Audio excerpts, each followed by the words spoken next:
Standing true to his word, his pran, during this year's Independence Day speech of shedding the colonial slavery mindset, Prime Minister Narendra Modi today is unveiling the brand new Kartavya Path, rechristened from what used to be called Rajpath.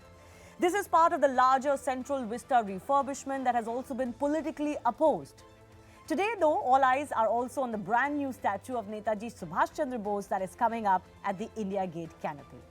On the significance of these changes, let me go across to Hindol Sengupta, historian and author, joining me.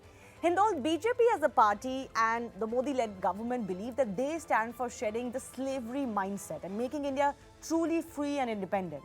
Do you believe changing the name from Rajpath to Kartavya Path achieves that? Is it mere optics, or is it actually impacting the country's psyche? All right.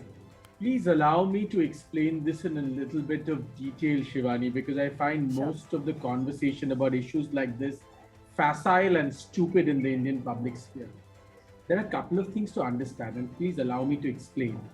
Number one, India is a post-colonial country, right? Post-colonial countries, one of the things that happened to colonial countries is their fundamental cultural and architectural vestiges. Their heritage was wiped out in many, many ways, because wherever colonialism went, it wanted to create its own edifice. Right? Yes. So why name it Rajpath? Because it was the path of kings. And why was it the path of kings? Because they ruled over this country, right? So that was the entire thing. That doesn't mean that it's not aesthetically beautiful. It is aesthetically beautiful. In fact, I often say that what modern India created after that in Shastri Bhavan and all these Soviet-style buildings, I mean, it's horrendous. How can you see Rashtrapati Bhavan and create Shastri Bhavan? It's just a failure of our imagination. Having said that, please understand, in every country around the world which has faced colonialism, that country has to renegotiate its sense of self. One of its big sense of self, all the people of the country cannot be philosophical and think about, these things in very deep things. That's not the job of everybody. There has to be cultural markers. What are cultural markers? One of the most important cultural markers are architecture. Architecture gives people a sense that, okay, this is where I belong. You see an old temple, in Madurai, this is my civilization, right? And so on and so forth. So in order to build that, the capital is the best place to do that. And you need to reclaim from colonialism and reinvent your own narrative. This is particularly important at this phase of India's juncture, because India is now a rising power. See, all these years, we were really grappling with our own issues. We are now the 5th largest economy in the world, right? We are going to probably be the 3rd largest economy in the next decade or so, right? We are angling for a seat on the Security Council of the United Nations. We need to build a sense of self that not just the rulers, not just the people in government, but everybody understands. You understand, I understand. Therefore, when you rename it Kartavya Path, you put that in the brains of the people who are going up that path every day, that look, you are no longer Rajas. This is not Rajpath. You have been elected to govern on behalf of the people. One more point. The Netaji statue. Yes. See, our entire post-independence narrative was all built around non-violence. Sure. Now, I am not one of those people who say, wipe out Gandhi, that is rubbish. That's another kind of bullshit. We must treasure Gandhi, but we must complicate the issue and say Gandhi was very important, but we didn't win independence only via non-violence, right? And having Subhash Chandra Bose in his military dress at Kartavya Path at the moment tells people that there is a greater narrative of India. That narrative is important. People will see that, generations after that will see that statue on that road and will remember the sacrifices, the blood that have been shed, right? This is critical as a rising nation. And thank you for giving me the time to explain this. Yes. No, the second question naturally that follows is that why do you think even in 2002, some opposed these changes? Is that pure opposition to the BJP, or is there something more? See, there are two things once again, Shivani. Number one is, there is a political part of it. There's a battle between BJP and other parties. Whatever the BJP does, the other parties will say no, and so on and so forth. There's opposition to the Prime Minister. These are local political affairs, as I would describe them. There's always constant fighting between the parties. There's a bigger issue. if you remember, when the Central Vista plans for the Kartavya Path plans were announced, all the plans were put in public domain, right? Everybody could see what was going to happen. Many of us took a look at that and said, actually, this has been deliberated for many years that those bills need to change. Parliament most and nothing. The older Parliament, the main pathway, the road, the lawns which we all love, nothing is going to change. They will only be refurbished. Why are these people objecting? They were objecting because they do not want any change. You see, they don't want change because it is their forefathers. Many of these people, they're children of bureaucrats, they're children of people who grew up under political patronage. There is an entire system, an old system, right? That ancient regime does not want any change. It's the same people who told us that, oh, there are starving people. How can India do digital technology and mobile phones?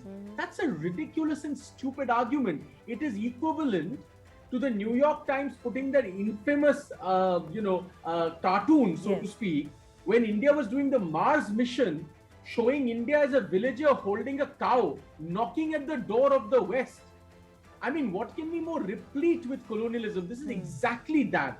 These people don't want any change. Whenever you say, oh, we will digitize, new technology will come up, we'll do a Mars mission, they will say, oh, but there are so many people hungry. But nobody is denying that. No country can ever be perfect. And please remember, the work for the part, this entire Central Vista budgets have not been taken from health budget, education budget, cut away and put in.